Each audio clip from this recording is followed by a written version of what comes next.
আসসালামু আলাইকুম। বরাবরের মতো আজকেও চলে আসলাম বাগানে কলা কাটার জন্য।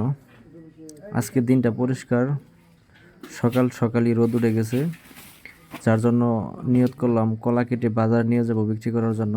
তাই গাছ থেকে কলা পাড়তেছি। এই কলাগুলা তুফানে পড়ে যাবে, সেজন্য কলা গাছে খোঁড়া দিতে হয়েছে, অনেক লম্বা খোঁড়া দিয়েছি। এখন সে খোঁড়া থেকে বান ছাড়িয়ে কলার ছড়ে আমি পারবো, দেখেন কিভাবে পারি।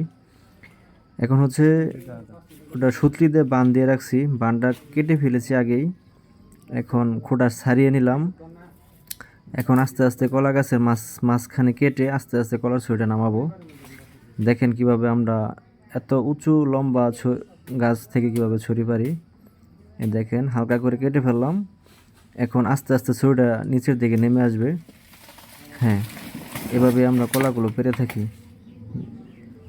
আমাদের এদিকে কলাগুলো মোটামুটি ভালো হয়, মোটামুটি কলার বাজারও ভালো, মাশাল্লাহ খুব সুন্দর দাম পাচ্ছি।